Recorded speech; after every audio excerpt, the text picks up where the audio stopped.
Tyson Edwards.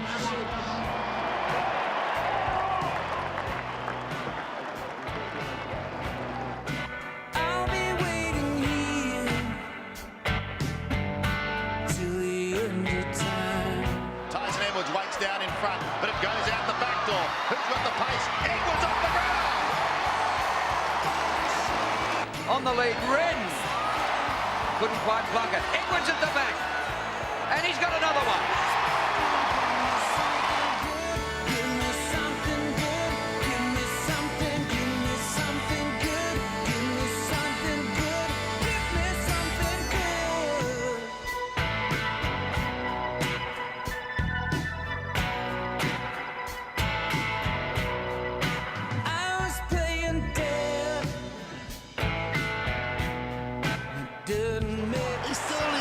He's going to get it.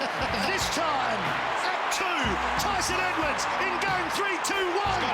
Countdown complete.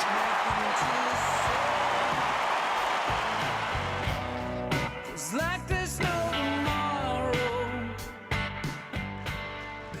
Tyson Edwards.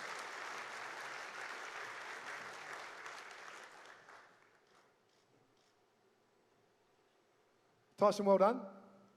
Good stuff, mate. Come over here. Some nice words there from a man you met as a very young man. What was it like? He said that you were a little bit quiet when you first came down. What were your first memories when you started to hit it with West Adelaide?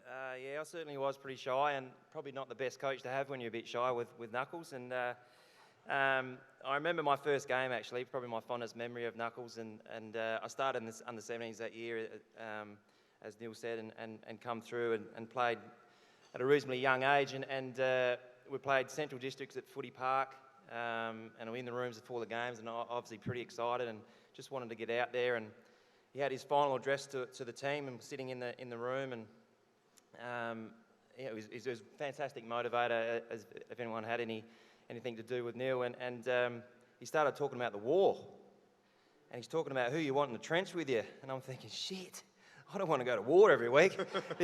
I'm not sure I want to do this. So he scared the bejeebers out of me. But no, he gave me my first couple of games, and yeah, obviously loved it. And you know, I guess starting at Westies, it was a really good start for me having Neil as a coach.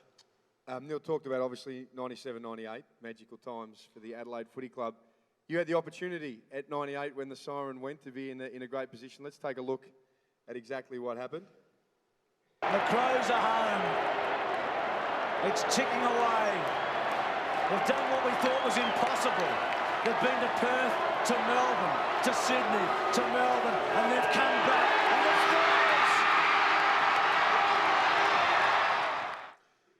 Pretty amazing. We heard Bruce McAvaney talk about where you'd gone. You played Melbourne in that first final, I think went down by 48 points at the G. So you'd obviously lost, but because of the nature of the system at the time, you were still alive and then had to travel every week since and had been to Perth before. It was a phenomenal final series to survive it, let alone to win at the end there.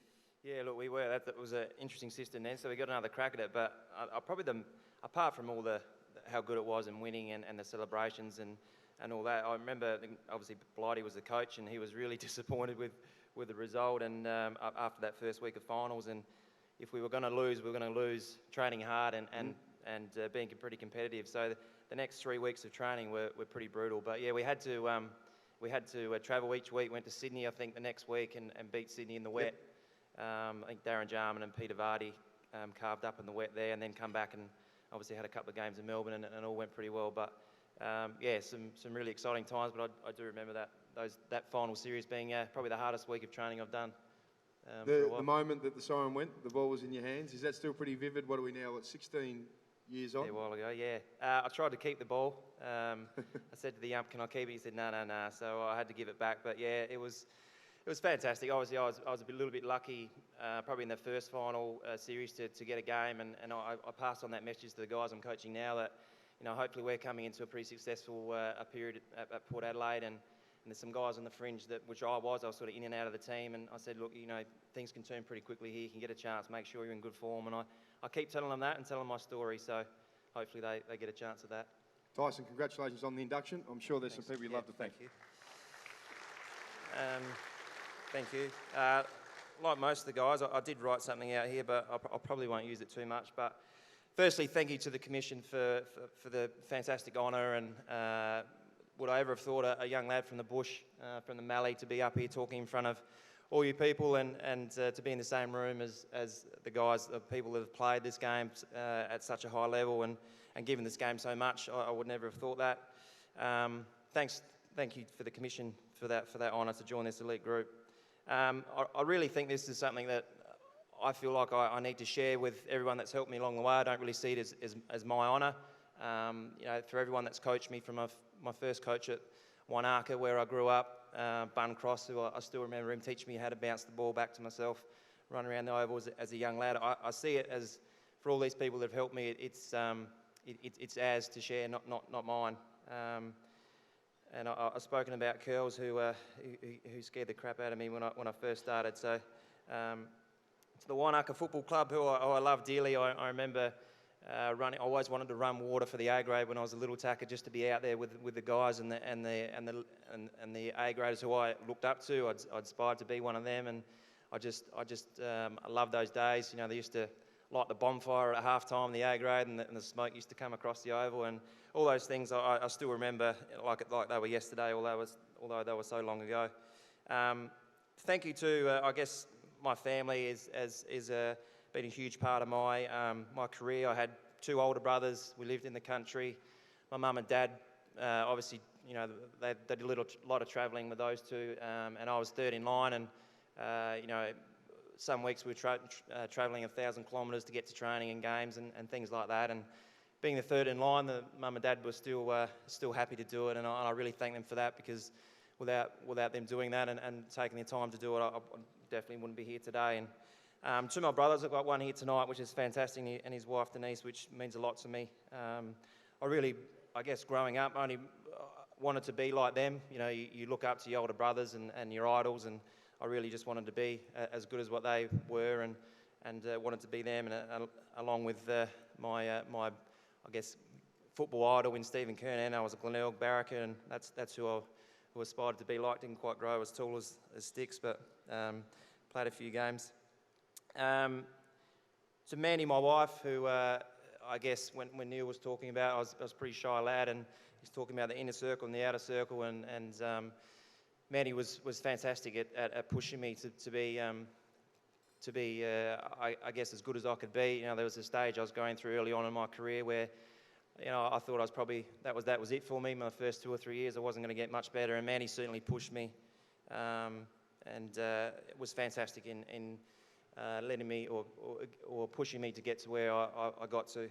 So I thank her for that. I also thank her for being that supporter and taking on the extra load that you do as a partner of an AFL player. We live in a world that's probably not real at times. It's a little bit abnormal, and partners do put up with a fair bit of garbage that goes with it, and I really thank her for that. And I think she probably still does. She still lets me be involved in the AFL industry, which is a fantastic industry, but it takes up a lot of time, and she still lets me do that now with my coaching. So I thank her for that. And my three little boys, watching that the vision up there before with them running out my last game was super, and I'm getting a bit emotional about it now. Hoping I wasn't going to do this. Normally when you get a bit teary, that means you mean a lot to the person. So boys, if you're getting embarrassed with Dad getting teary up here, that's why. They've been fantastic, and I really do admire them, and I wouldn't have wanted a better family than I've got. And I hope with the time that I'm not there with what I've been able to, what I've been done as a job for so long, that hopefully there's some advantages go with that. I know when I first started at Port, Matty Primus was the coach, and he let the boys come to training and spent time with them. Matty's over there, thanks mate. They love that sort of stuff, and they want to be an AFL player. And I've got one of my sons here tonight. He's talking about his Bruce McAvaney in the room. He wants to go meet Bruce. So they're really passionate about footy, and I hope that me being involved is giving you guys something to aspire to, I guess, as well. So I think that's probably enough. I just want to thank once again everyone that has helped me along the way. I've loved my journey so far. It's not finished. Not sure where that's going to be, but thanks again, and thanks for letting me join your elite group. Really appreciate it. Thank you. Congratulations to Tyson Edwards.